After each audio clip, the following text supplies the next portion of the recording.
এখন আমি চলে যাচ্ছি সেই ঝুলন্ত ব্রিজে, ওখান থেকে সেই হার্ট শেপে, যেটা 6 বছর আগে আমি করি নাই কোনো ধরনের ভিডিও।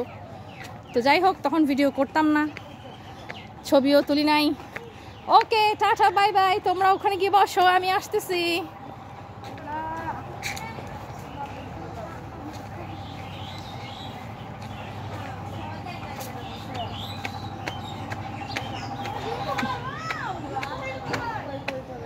10 minutes।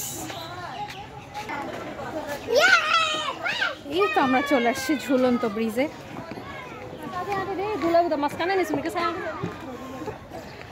এই ভাই, উল্টার দিকে হাঁটার অভ্যাস সবাই করিয়েন না, উল্টে পড়ে যাবেন। সো সবাই এরকম উল্টা হাঁটার অভ্যাস নাও থাকতে পারে, অ্যাজ এ সেফটি। আচ্ছা, এটা হাঁটার সময় কিন্তু নড়ে, অনেকে ভয় পাচ্ছে।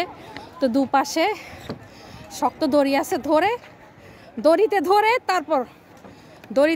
তারপর হাঁটতে হয়, এই হচ্ছে কথা।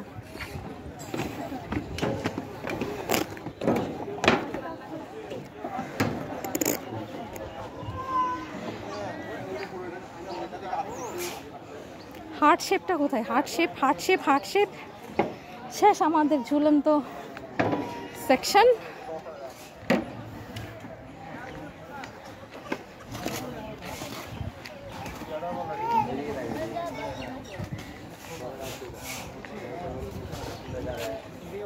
গিয়ে দেখি, আমি এই জায়গাটাতে কখনো আসি নাই জায়গাটা।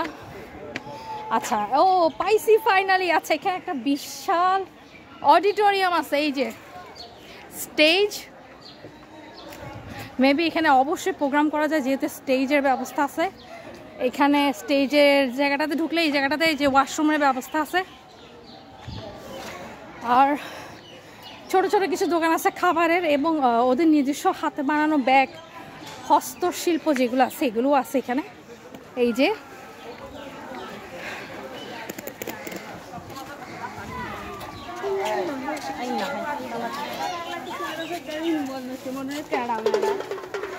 ফাইনালি চলে আসছি সেই হার্ট শেপ। একজন ভাইয়া ছবি তুলতেছে টাইটানিক পোজে।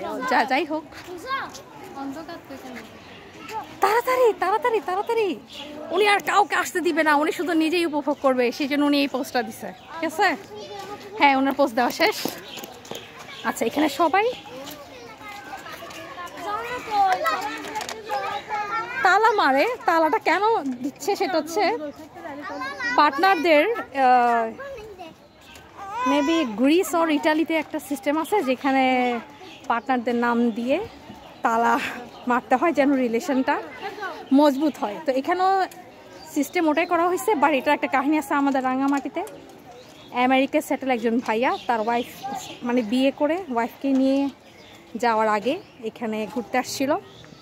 জাস্ট 2 দিন পরে ওনাদের ফ্লাইট ছিল। তো ওনারা এখানে বোটে করে ঘোরার জন্য আসে, এবং ওরা দুজনেই বোট উল্টে মারা যায়। এবং সবচেয়ে ইন্টারেস্টিং জিনিস হচ্ছে ওনাদের দুজনকে একসাথে ধরা অবস্থায় পাওয়া যায়। এই হচ্ছে আসলে পিওর ভালোবাসা যেটাকে বলে, যার কারণে এই হার্ট শেপটা মেইনলি রেডি করা হয়েছে, এবং সাথে এই যে তালার যে সিস্টেমটা এটা করা হয়েছে। ঠিক আছে, আশা করি সবাই বুঝতে পারছেন। রাখি তাহলে, খোদাহাফেজ।